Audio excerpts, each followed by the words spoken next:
In my 10 years of working with clients on their brands and their marketing, nothing, and I mean nothing, has caused more stress, wasted time, wasted money, and wasted energy than websites. Trying to create a website without the things in place that I'm going to be talking about in this video. So if you are planning on creating a website anytime soon and you want to save yourself all of that time, money, and years of your life, then I highly suggest you watch all the way to the end. I have been a copywriter for almost 10 years now, and I have also been a brand strategist and personal branding coach for about half of those years. It breaks my heart, and it also just it really hurts me to have clients come to me saying, hey, so, I've just spent about $15,000 trying to get my website done. And then at the end of the process, I hated it all and I didn't end up launching. This is avoidable. This is the thing that kills me, okay? But unfortunately, I don't think that many people know what's really involved in creating a website, and not just creating one, because it's one thing to just launch a website and have something, sitting out there in the interwebs. It's another thing to have a website that is on brand, that is appealing to your ideal clients, and most importantly, that communicates your value and gets those people who are browsing to take action and hopefully work with you or buy from you. Okay, so that's what we want in a website. We don't just want it sitting there collecting virtual dust.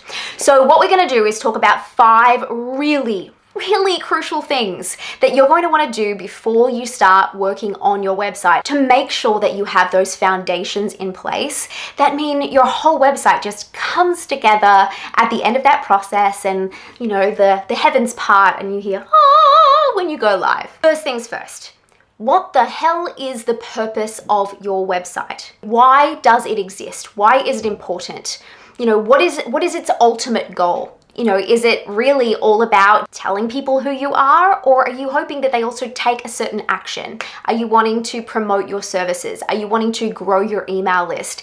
Is it about landing speaking opportunities? Because everything else that you do after this is going to be based on that specific goal, or obviously there might be a few different goals. And I have to say it, I just have to say it, it might sound weird, but really question yourself. Do I need this website right now? I know that sounds a little bit weird because you're watching a video about, because you're planning on creating a website, but hear me out. I've had a fair few clients who have felt this pressure to get a website out there as soon as possible.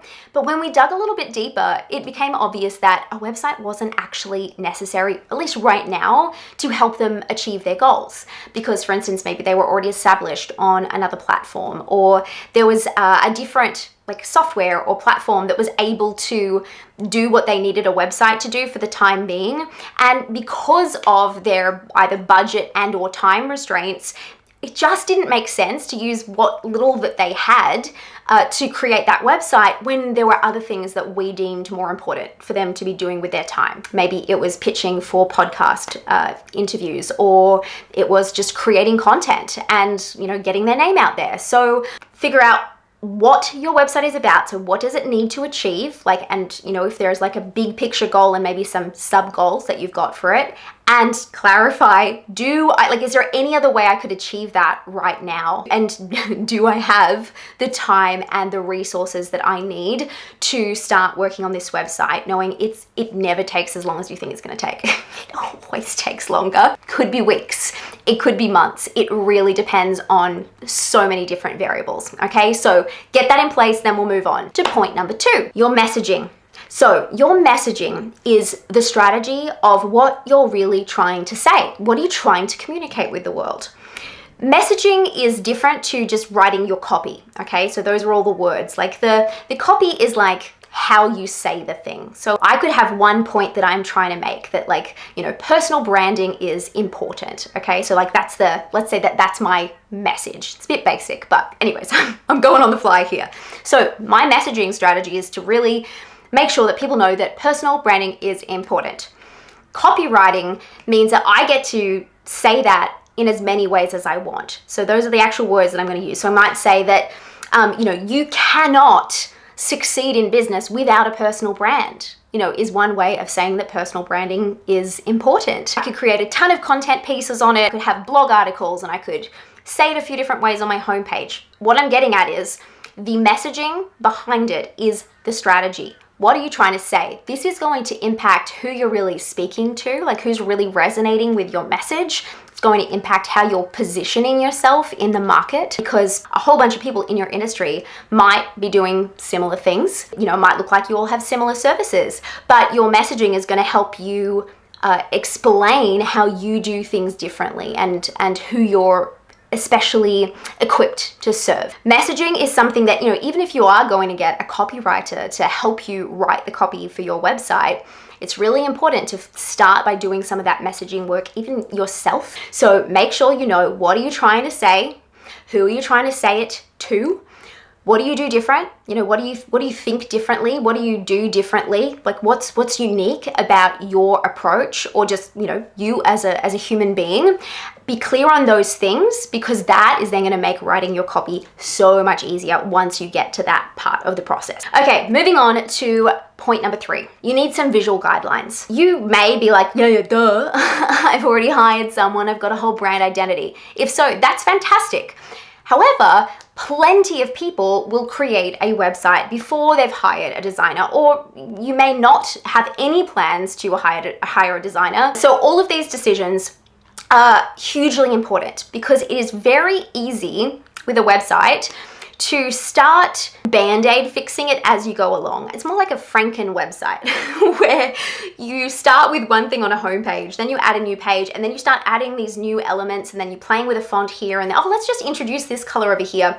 Before you know it, from page to page, they look like completely different websites, and there's not this real sense of who you are as a brand.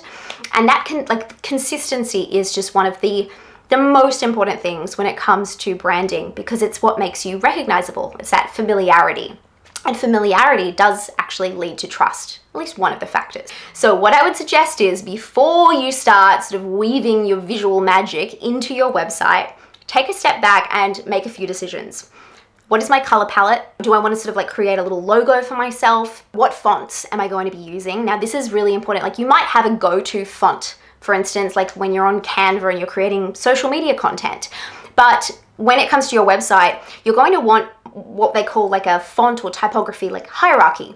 So you're going to want to know, what is the header font going to be? So all those big headlines or titles, what font, what weight? Do we want a feature font, a handwritten signature-y thing?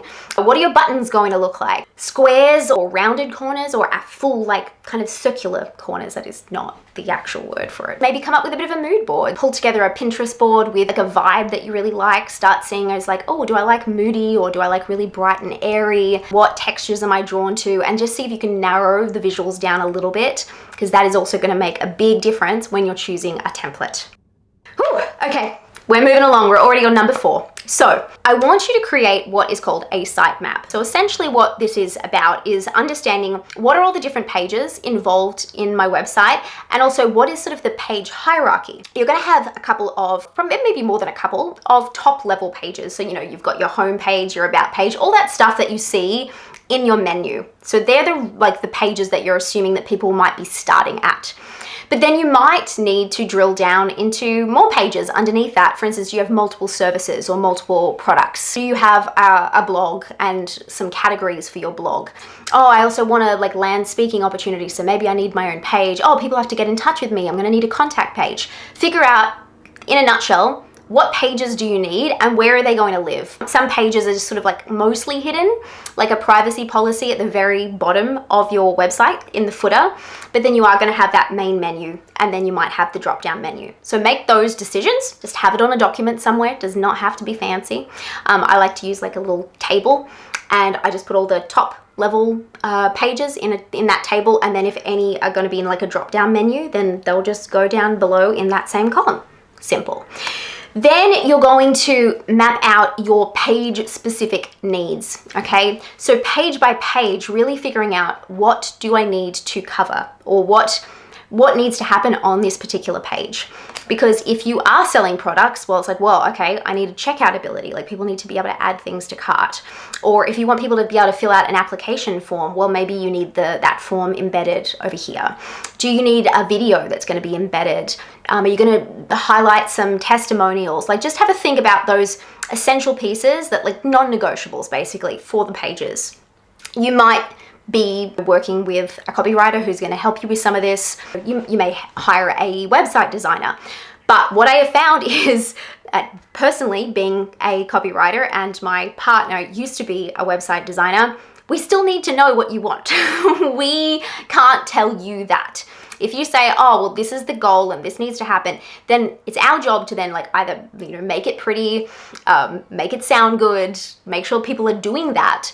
But we're not going to make that up for you. That is a strategy thing, and that should come from you, but it can obviously be a collaboration if you need to hire someone to help you with the strategy, okay?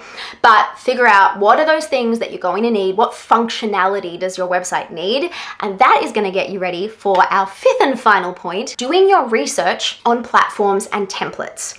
If you are going for the full custom website design, that's totally fine, but you're still going to want to do your research because you could hire someone to do a custom WordPress website. You could also hire someone to do a custom Squarespace or Showit website or Wix, but please don't go Wix. Regardless of whether they're building it for you or you're going to be choosing a template, you really want to understand those platforms. Like, what are the costs involved? How easy is it to use? How easy is it to create things if you are DIYing? Or how easy is it to maintain if you'll have someone else build it for you and then you'll take over the maintenance? Is there a blogging capability?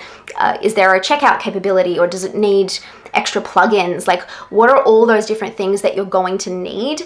Make the decision based on those essential pieces. Although I know that, for me personally, I was always a WordPress girl and I recently switched to Showit when I did my rebrand. The reason I switched over is because I had a very specific idea in my head of the aesthetic that I wanted for my site. And I did get a brand designer to create a new brand identity for me. And I had been looking at all of the WordPress templates and just none of them came close. But I wasn't prepared to hire someone to do custom because it's really expensive. And also I decided it wasn't necessary because once I did the research and checked out the Showit templates, I was like, oh my gosh, like they're so close to what I want already. I can just then customize it to my brand. What I'm saying is do your research on platforms and understand how they work, what they cost, because some of them are self-hosted. So for instance, WordPress is going to be self-hosted, meaning you have to pay for hosting and you're going to manage all of that yourself. But other platforms like Showit and I believe Squarespace and Wix too, they're all a subscription model. So the company itself is managing your hosting and you pay them a monthly or annual fee, which often does work out to be more expensive than the standard hosting, but it's all part of it's like the whole brand experience. So that's just something to keep in mind, but then go look at the templates as well. And if you're going to be DIYing or hiring a designer just to customize a template, you want to make sure you're starting with a template that is as close to the end result as possible, because it's going to require obviously less work. And I'll be completely honest with you, I'll show you the before and after where my original version of the template was pretty close. At least I thought it was pretty close to where I wanted it to be. Then I started working on the actual, my version of it, and my goodness, it took weeks of tweaking just because I got so finicky about everything having to be in exactly the right spot. And you've also got to take into consideration, brand imagery. If you've gone and found a website template you love and there's heaps of room for images, do you have enough images, and are they going to look right in those places, or do you need to then go find some sort of premium stock images? Like you can see, like it can very quickly turn into this thing that's bigger than Ben-Hur. To summarize, research your platforms, check out your templates, and try and find one that's close. And if you are going full custom, then you're at least going to want to find a whole bunch of examples of websites you absolutely love and find a way of communicating why you love them. Like, what is it about each of those things? Because you could hand a website to a designer and say, oh, this is basically what I want. And they'll create something like that and you'll be like, oh my God, I hate it, because it turns out you're actually attracted to the images on that website, or it was just the color scheme, and as soon as you see that website with your color scheme, you don't like it anymore. So ask those questions of yourself. What is drawing me to this site? Can I achieve that with my brand, or is this not going to quite work and I need to find something else? So let's bring it back to the beginning and recap. Number one, what do you need your website to achieve for you? Like, what is the big picture goal, and any of those more like sub goals that are a bit more specific? And also, do you need a website right now, or could you achieve what you're hoping to achieve by doing something else? If you are really limited for time and or money. What is your messaging strategy? What are you really trying to say, and who are you saying it to? How can you make sure you're saying it in a way that's different? How can you make sure that you're not saying things in the same way that everyone else is saying them? What is your unique perspective? Number three, come up with your visual guidelines, absolute basics, colors, fonts, shapes, general mood, and know what images you're going to be working with, because you may find you need to book a photo shoot before you actually get that website done. Number four, you're going to create your sitemap. So figure out, what are those pages, those core pages that are the ones that people see first? What are the ones that maybe are just in the footer? Are there any in the drop-down menu?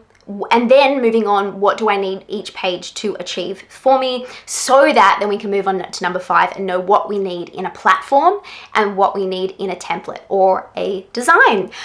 Wow. Okay, so that was a lot. I really hope it was helpful. If you did find it helpful, let me know in the comments below. Tap the like button. If you have any follow-up questions, let me know, because I am already planning a part 2 where we start talking about the creation process of the website. So get those questions in as quickly as possible. Thanks for watching. I will pop my best recommendation for you up on the screen, and I will see you in the next one. Bye for now.